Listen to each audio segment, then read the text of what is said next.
BJP सांसद बांसुरी सुराज ने आप नेता आतिशी के सिख गुरु तेग बहादुर के खिलाफ कथित बयान पर टिप्पणी करते हुए कहा कि आतिशी ने बयान देकर गुरुओं का अपमान किया है और उसके बाद से वो कहीं नजर नहीं आ रही हैं। पैटर्न बन गया है जहां पर आम आदमी पार्टी की सरकारें गवर्नमेंट मशीनरी का दुरुपयोग कर कर फ्री स्पीच का, लोकतंत्र का, मीडिया का और किसी भी प्रकार की आलोचना का वो दमन कर रहे हैं। लेकिन ये बात उभर कर और आती है कि जब स्वयं आम आदमी पार्टी के नेता गलती करते हैं तो बजाय उसके माफी मांगने के वो उद्दंडता से और ज्यादा, जिसे कहते हैं एक होती है चोरी, ऊपर से होती है सीना जोरी। आपने देखा होगा कि 6 जनवरी 2026 को जो विंटर सेशन चल रहा था दिल्ली विधानसभा का, तब नेता प्रतिपक्ष आतिशी जी ने बहुत ही आपत्तिजनक एक स्टेटमेंट करी।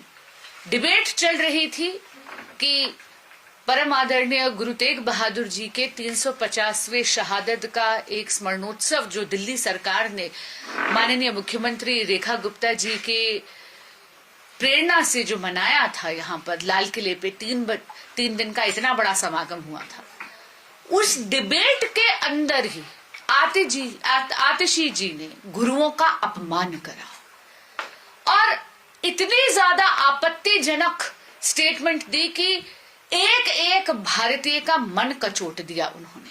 इसके बाद उन्होंने माफी मांगने के बजाय एक तो वो गायब हो गई। तो पहला सवाल तो मैं आम आदमी पार्टी से पूछना चाहती हूँ कि आतिशी जी है कहां पर? जब भी कोई भी ऐसी गलती होती है तो उसके बाद माफी मांगने के बजाय आम आदमी पार्टी की सरकार, माननीय केजरीवाल जी की शह पर इनके नेता केवल उद्दंडता दिखाते हैं। आज मैंने पहला सवाल पूछा कि आतिशी जी आप कहां हैं, और दूसरा सवाल मैं उनसे पूछना चाहती हूं, क्या आतिशी मर लेना, क्या आपकी आत्मा आपको नहीं कचोटती? 19 जनवरी तक का समय है आपके पास, जो माननीय स्पीकर जी ने आपको दिया है जवाब देने का। क्या आपको नहीं लगता कि आपको माफी मांगनी चाहिए?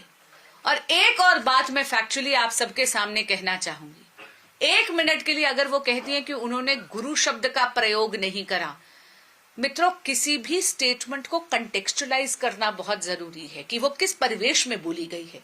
अरे सदन में चर्चा तो गुरु तेग बहादुर जी की शहादत के बारे में ही हो रही थी ना। अगर उस समय आप इतना आपत्तिजनक बयान देती हैं तो कॉन्टेक्स्ट में भी आपने अपमान तो हमारे गुरुओं का ही करा है।